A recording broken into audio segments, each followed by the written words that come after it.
Yuk sekarang kita buka semua keterbatasan itu. Dan ternyata begitu dibuka keterbatasan itu, dan kita memikirkan dan merasakan yang positif terus, kekuatan positif kita bangkit dalam diri kita. Ternyata semesta bekerja dengan sendirinya untuk mewujudkan apa yang kita mau. Dan ini harus praktek. Dan saya menyampaikan ini karena saya sudah mempraktekannya. Saya praktekkan tiap hari.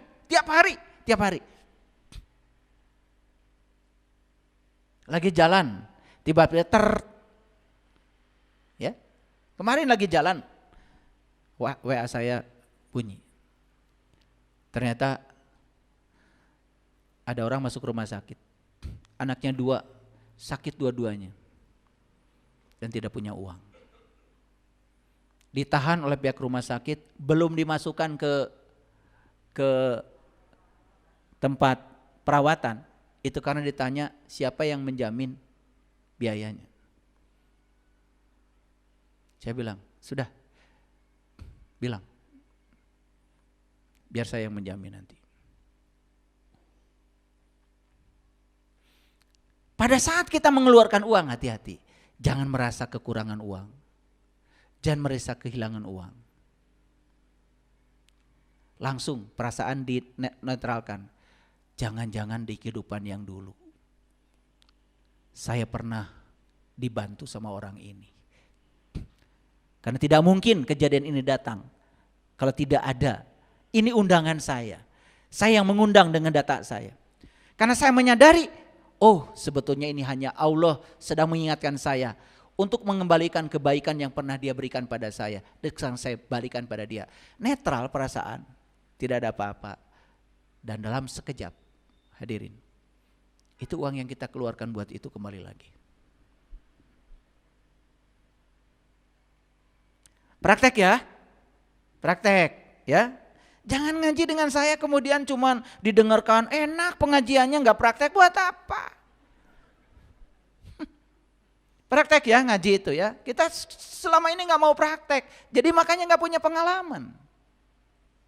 Coba lihat ayat ini. Ini Quran surat Ar-Rum. Surat 30 ayat 36. Dan apabila kami rasakan suatu rahmat kepada manusia, niscaya mereka gembira dengan rahmat itu. Dan apabila mereka ditimpa suatu musibah disebabkan kesalahan yang telah dikerjakan oleh tangan mereka sendiri, tiba-tiba mereka berputus asa. Ini potret tentang diri kita. Apa rahmat, apa musibat? Rahmat itu dari kata rahim. Rahim itu cinta. Cinta itu kekuatan positif. Makanya semua rahmat pasti dari Allah. Tapi catat oleh kita hari ini, semua musibah bukan dari Allah. Allah yang mengatakan, wa in tusibhum sayyi'atun bima qaddamat aydihim. Semua musibah yang datang padamu, semua hal yang tidak kamu inginkan tapi datang dalam hidupmu, kata Allah, bukan dariku. Semua itu hasil dari tanganmu sendiri. Jadi ketika kita mendapatkan yang tidak diinginkan, jaga perasaan kita, jangan jatuh pada perasaan yang buruk. Gimana caranya? Seperti yang saya sampaikan tadi. Kita harus pintar menasihati diri supaya perasaan kita berada di frekuensi yang tinggi.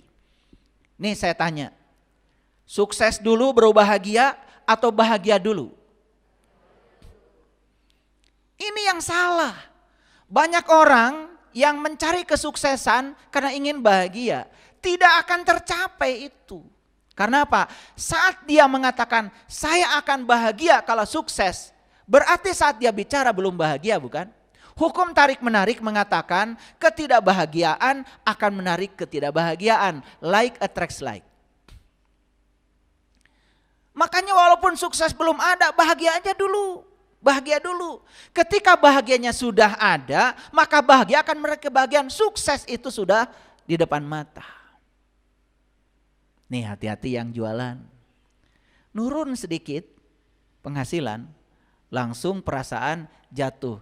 Aduh, penghasilan bulan ini kok turun. Langsung jatuh nih perasaan. dikeluhkan, akan semakin turun. Turun terus. Akhirnya bangkrut. Jadi kenapa kebangkrutan datang? Kita tidak bisa menjaga perasaan kita. Dan ketika perasaan tidak dijaga, apa yang terjadi? Tubuh kita menjadi medan magnet yang negatif dan akan menarik semua yang frekuensinya sama. Dan kita yang telah menariknya. Paham sampai sini? Mulai bisa jujur pada diri sendiri? Aduh, ini ilmu mahal. Sekali lagi ini ilmu mahal. Tapi saya bagikan. Oke? Jadi rahmat dari siapa? Nah, rahmat itu apa? Segala hal yang kita inginkan. Karena Allah itu sumber kekuatan positif. Makanya pertahankan pikiran dan perasaan kita di kekuatan positif itu. Walaupun sesuatu yang kita saksikan di luar itu kelihatannya negatif menurut penilaian pikiran kita, tapi kita waspada. Kenapa? Tidak ada kejadian di semesta ini yang tidak ada kehadirannya. Penilaian baik buruk, negatif positif, itulah penilaian pikiran dan itu ilusi pikiran, bukan kenyataan. Makanya semua yang disebut baik kan disebut surga. Semua yang disebut buruk disebut neraka. Kalau begitu, baik dan buruk buatan siapa? Buatan siapa? Buatan pikiran, hasil penilaian pikiran. Kalau baik dan buruk, buatan pikiran. Berarti surga dan neraka, buatan siapa? Buatan pikiran. Makanya surga dan neraka bukan geografis. Surga dan neraka adalah psikologis. Sesuatu disebut baik, kan tidak semua orang mengatakan sama. Tergantung penilaian dia. Betul enggak? Maka surga juga subjektif. Kalau begitu neraka juga subjektif. Ada satu kejadian terjadi pada seseorang. Dia tenang-tenang saja. Bahkan dia mengambil pelajaran dari kejadian itu. Walaupun itu sangat menyakitkan. Bagi dia surga. Tapi bagi sebagian yang lain yang baperan. Yang sempit sudut pandangnya. Mungkin merasa tersiksa dengan kejadian itu. Kan jadi neraka. Makanya surga dan neraka itu lebih banyak psikologisnya sebetulnya. Itu adalah penilaian pikiran kita sendiri. Bukan masalah geografis. Aneh saya lihat orang. Saya tanya, dari Allah yang kamu cari apanya? Ridhonya, kenapa enggak Allahnya? Saya dari Allah mau cari berkahnya, kenapa enggak Allahnya? Jarang yang pengen Allahnya, malah pengen berkahnya, pengen ridhonya. Kalau saya enggak mau, pengen Allahnya aja. Kalau sudah dapat Allahnya kan berkahnya ada, ridhonya ada. Segalanya ada di situ. Betul apa tidak? Apalagi yang pengen dari Allah surganya. Kata Allah, aku tidak bikin surga. Surga itu masalah psikologis kamu, masalah kesadaranmu sendiri. Maka di Quran dikatakan surga dan neraka, tempat di mana kamu masih bernapas. Bahkan langit dan bumi masih ada. Ini bisa jadi surga, bisa jadi neraka, tergantung kita. Peristiwa di luar pun bisa jadi surga, bisa jadi neraka, tergantung kita. Coba, kalau orang yang sudah menemukan keindahan di dalam, apapun yang di luar jadi indah. Semua yang sudah menemukan kemuliaan di dalam, apapun yang di luar mulia saja. Semua yang sudah menemukan kesucian di dalam, semua yang di luar suci saja. Keren gak kalau begitu? Disitulah kebahagiaan itu. Ya, baik. Bisa dilanjutkan? Oke. Jadi Allah itu adalah sumber keindahan. Makanya Allah disebut Rahman Rahim. Dalam bahasa sederhananya disebut cinta. Dan cinta itu adalah kekuatan positif. Saya bicara cinta bukan tentang rasa perasaan. Rasa perasaan itu hanya bagian kecil saja dari dimensi cinta yang sangat luas. Tapi cinta yang sebenarnya adalah kekuatan positif. Saya ngasih contoh tadi. Saya pengen sekolah. Biaya tidak ada saat itu. Tapi karena ada kekuatan positif pada diri orang tua saya. Ya kalau kamu mau sekolah nanti juga ada jalannya, saya bisa sekolah. Ternyata kekuatan positif itu yang telah menarik semua marga lantaran yang membuat kita bisa sekolah. Cuman selama ini kita lebih banyak menimbulkan kekuatan yang lain.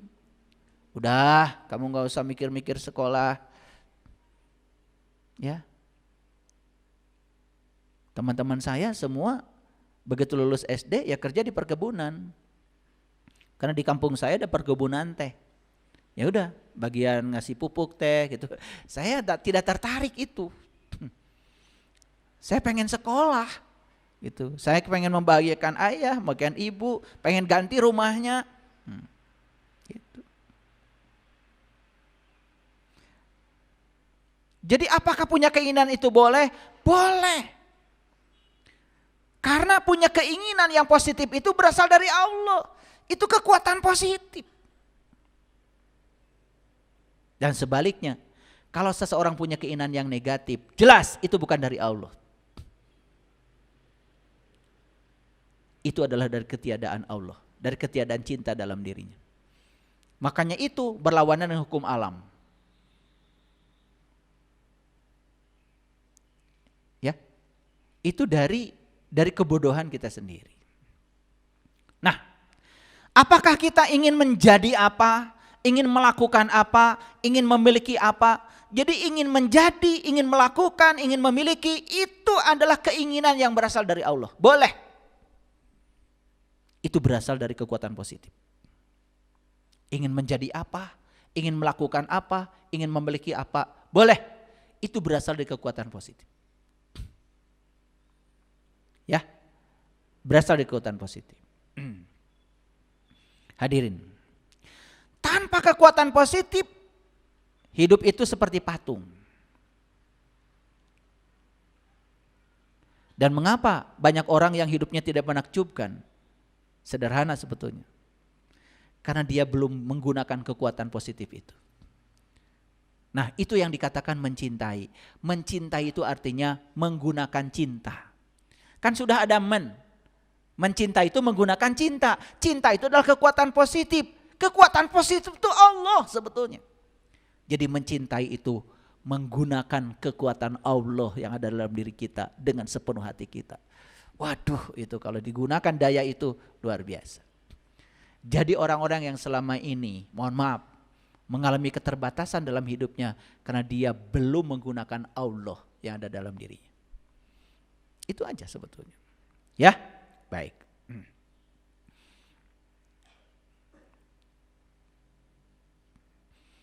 Jadi ada yang namanya hukum tarik-menarik di semesta ini.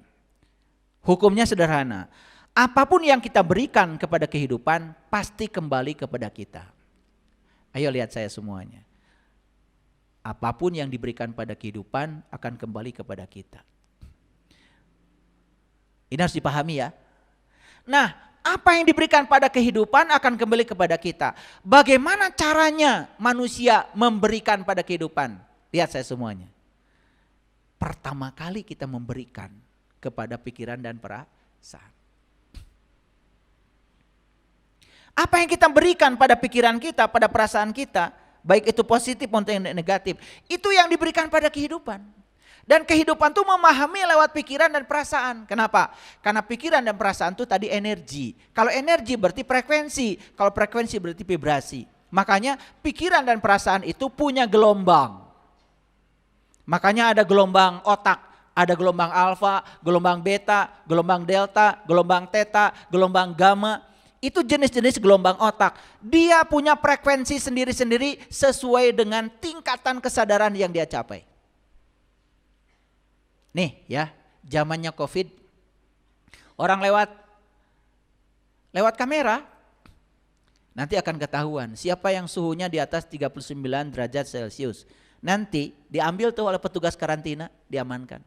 Kok bisa padahal pakai kamera? Karena kamera itu bukan sekedar memotret wajah orang, tapi kamera itu ada sensornya. Nah, sensor itu menangkap gelombang yang dipancarkan oleh tubuh kita. Kenapa? Tubuh yang berbeda suhunya akan memancarkan gelombang yang berbeda. Itu yang disebut dengan prinsip radiasi. Itu namanya radiasi elektromagnetik. Nah, ternyata gelombang yang ditangkap oleh sensor itu berbeda-beda tergantung tingkat suhu tubuhnya. Makanya sensor bisa menangkap siapa suhunya berapa. Hebat ya teknologi itu, makanya belajar sedikit. Nah keahlian saya di bidang itu, jadi saya risetnya lebih banyak di sensor, di semikonduktor, material elektronik itu namanya, ya, bikin sensor-sensor itu. Nah, di mobil kan ada sensor suhu, jadi kalau AC dihidupkan tek gitu, kalau sudah dingin nanti mati sendiri kan, gitu. Itu sensor suhu, ya, itu namanya termostat itu, ya, gitu. Kalau saya jelaskan pusing nanti, itu harus kuliahnya 10 SKS ya. Ini aja dulu, ini dulu, yang gampang dulu. Meyakini yang tidak terlihat, maka kita akan melihat yang dia kini. Sampai sini mengerti? Mengerti? Hati-hati meyakini yang tidak terlihat.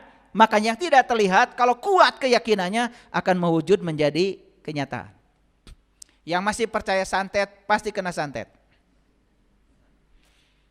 Tapi yang tidak meyakini santet, gak percaya tuh santet-santetan, gak akan kena. Beda frekuensi. Yang masih meyakini santet karena frekuensinya di frekuensi santet dan kata santet ada di otaknya, kena. Kena pasti. Dan nanti akan berhubungan dengan dukun-dukun santet. Ya. Pasti berhubungan dengan orang-orang di sekitar itu. Karena frekuensinya frekuensi itu. Yang tidak yakin dengan itu tidak akan kena. Percaya sama saya. Makanya kalau saya ditanya bagaimana caranya supaya tidak kena santet, jangan percaya. Gitu aja. Nggak usah sekolah tinggi-tinggi, jangan percaya gitu aja. Tapi saya melihat ada orang yang praktek santet bisa mengeluarkan paku tuh dari kepalanya. Itu sudah dibawa pakunya sama dia. Gitu aja, ditipu gitu aja. Berarti kita masih bodoh kalau masih dibohong-bohongi ya. Itu paku keluar dari kepala, kamu bohong, kamu juga pasti mengada-ada. Itu menguatkan keyakinan. Itu bahaya, ya. Oke, baik. Bagaimana cara memberikan yang positif atau negatif lewat apa? Lewat pikiran dan perasaan. Lihat saya semuanya. Ini alatnya, ini alatnya. Bapak Ibu ngasih yang negatif dan positif lewat pikiran dan perasaan. Apa yang dilewatkan pikiran dan perasaan itu membentuk medan magnet. Membentuk gelombang. Nah gelombang ini akan memancar ke seluruh semesta. Kalau yang negatif akan menarik yang negatif. Kalau yang positif akan menarik yang positif. Kan sederhana. Saya ingin menarik yang positif. Ya sudah, pancarkan lewat pikiran dan perasaan yang positif. Itu aja kuncinya. Yes? Ya, itu. Sederhana kan? Jadi kalau begitu siapa pencipta kehidupan? Jelas. Alatnya adalah pikiran dan perasaan. Allah hanya merespon apa yang kita pikirkan dan kita rasakan. Sampai sini mengerti? Oke. Dibuat sama saya kuliahnya jadi sederhana. Supaya yang kuliahnya SD, yang kuliahnya S4 bisa semua. Tahu S4? Itu sekolah paling tinggi. Ya, susah senyum, senang senyum. Itu S4. Kalau sudah begitu, udah itu sekolah paling tinggi itu, ya. Susah senyum, senang senyum. Itu S4. S3 itu belum apa-apa. Makanya kalau sudah S3 tuntaskan sampai S4. Ya, baru benar tuh sekolah. Ya, susah, senyum, senang, senyum, netral. Sudah bisa bahagia di segala kondisi. Makanya lagunya di sini senang, di sana senang, di mana-mana hatiku senang, gitu. Di rumah senang, di pasar senang, di kantor senang, di mana-mana hatiku senang, la la la la, kan gitu lagunya juga. Betul nggak? Nah itu lagu S4 itu. Ya, itu lagu S4. Dulu kalian melakukannya di mana itu? Menyanyikannya? TK. Taman Kawak-Kawak. Ya. Udah kawak-kawak masih belum bisa senang. TK terus. Makanya kalau S4 itu khusus buat TK, tapi Taman Kawak-Kawak nih yang di atas 50 itu kawak-kawak. Kalau masih kecil tuh kanak-kanak. Tapi ingat ya, anak kecil itu adalah sumber sukacita yang bagus. Makanya ya, kalau lagi sedang galau, peluk anak kecil tuh. Main dengan anak kecil. Anak kecil tuh sumber sukacita, sumber kebahagiaan, sumber kepolosan. Ya, makanya ya, aduh punya cucu itu luar biasa. Ya, gendong cucu itu healing gitu, healing ya, healing. Nah, yang tidak suka cucu, itu ada masalah. Ya. Ada yang tidak senang sama cucu ya, itu masalah itu. Jadi bagaimana cara merubah nasib? Lihat saya semuanya, cukup merasa baik. Begitu kita merasa baik, berarti kita sudah mengungkapkan kekuatan positif pada perasaan kita. Di situ awal perubahan nasib. Makanya orang yang merasa baik, selalu syukur, gembira, penuh gairah, semangat, antusias, penuh harapan, dan selalu puas dengan apapun yang dicapai. Ya, nah beda dengan orang yang selalu ya mengalami ketiadaan cinta, bosan, jengkel, khawatir. Kalau ada yang tidak suka, mengecam. Nih lihat ya, kan banyak tuh yang suka mengecam ya, mengecam. Alhamdulillah yang mengecam saya juga banyak. Merasa orang paling baik. Gak usah dilawan gitu. Assalamualaikum, gitu aja. Karena yang suka mengecam, menghukumi orang, apalagi menghujat orang, itu sebetulnya bukan orang hebat, bukan ilmunya banyak, dia sedang mengalami ketiadaan cinta. Kalau ada Allah dalam dirinya, gak mungkin begitu. Rumus manusia yang semacam itu adalah 100 kurangi 1 sama dengan 0. Itu matematikanya. 100 kurangi 1 berapa? Nah bagi manusia yang kayak gitu, 100 kurangi 1 itu 0. 100 kebaikan yang dilihat 1 aja kesalahannya. 0 jadinya. Allah juga punya rumus 100 kurangi 1 sama dengan 0. Punya. Rumus Allah enggak kayak gitu ya. Lupa saya. Rumus Allah itu 100 dikurangi 1 sama dengan 100. Kalau kamu lakukan kebaikan 100, satu melakukan kesalahan, Allah Maha Pengampun. 100 dikurangi 1, 100. Hebat Allah itu. Maka dia adalah Maha Pengampun. Beda sama kalian ya. 100 kurangi 1, 0. Suami bikin kesalahan sekali, langsung 0. Jahat banget matematikanya ya. Itu rumus kalian ya begitu. Nah dari mana rumus ini? Itu rumus berasal dari ketiadaan cinta. Lihat saya semuanya. Yang suka menghujat orang karena berbeda. Yang suka menggonggong orang lain karena tidak sama dengan dirinya. Hati-hati itu. Coba lihat. Anjing. Anjing itu suka menggonggong kalau ada yang asing. Kalau yang datang majikannya enggak. Tapi ada yang asing saja. Baunya tercium asing. Baru dia kenali. Langsung menggonggong. Ada yang asing tidak sama dengan dirinya. Menggonggong. Apa itu namanya? Saya nggak tega nyebutnya. Dinasehati lurus aja. Gak bisa melengos. Yang kayak gitu apa namanya itu? Gak tega saya juga namanya. Kamu katanya begini-begini. Ini si Dorna ini nanti ke sana ngomong, kamu katanya begini, diadu tuh. Yang suka diadu tuh kalau di Garut itu domba. Yang ini saya berani nyebut. Sini mah gak ada domba. Masa domba ikut pengajian? Gak mungkin. Betul gak?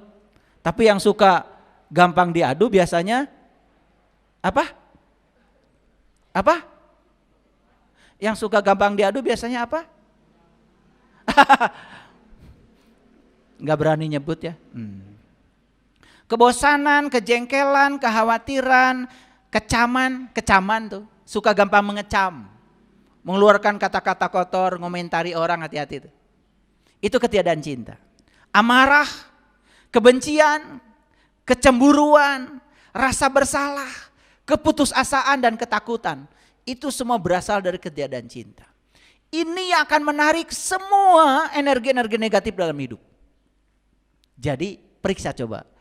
Ada kebosanan, ada kejengkelan, ada kekhawatiran, sering mengecam, ada amarah, ada kebencian, kecemburuan, rasa bersalah, keputusasaan, ketakutan. Hati-hati itu. Ini semua berasal dari ketiadaan cinta. Periksa coba, ada enggak? Ada berapa? Coba. Ada semua? Ya Allah, itu namanya komplikasi itu. Itu enggak cukup di IGD itu. Harus ICU itu. Ya. Nah, kalau semuanya, kalau semuanya ada, ya Allah. Ya.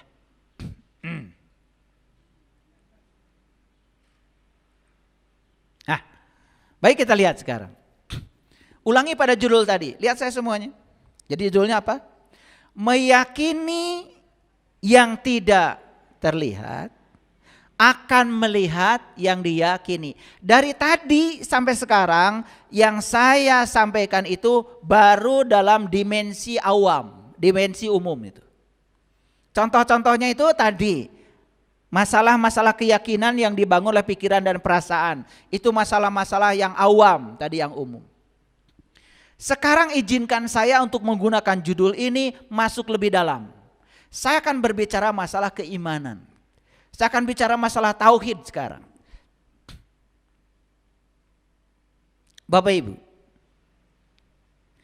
iman itu awalnya meyakini yang tidak terlihat, bukan?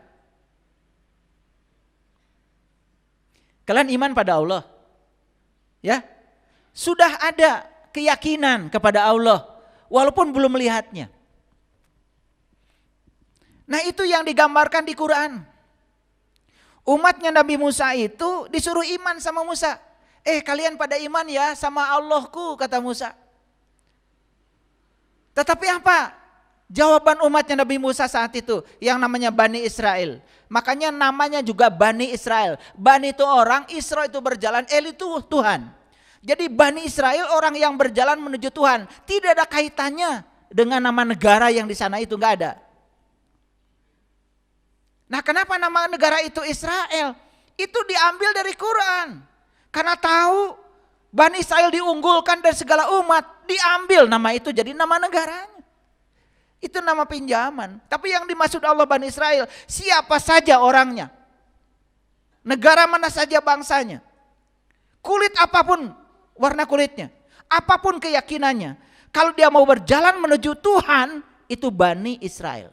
Makanya Bani Israel diunggulkan dari segala umat. Ya Bani Israel, uzkuru nikmati Allah alaikum wa anni faddaltukum alal alamin. Mau jadi Bani Israel? Yes, bagus. Makanya tidak ada kaitannya dengan sana, enggak ada. Bani Israel di Quran murni. Cuman otak kita sudah terpengaruh oleh itu. Sehingga kita membenci Bani Israel. Padahal Bani Israel di Quran itu orang yang dapat nikmat. Dan nikmat tertinggi adalah bisa tahu jati diri kita sendiri. Makanya yang dapat nikmat cuma 4. Para nabi, para siddiqin, para syuhada dan para sholihin. Masuk salah satu golongan dari yang 4 saja. Keren.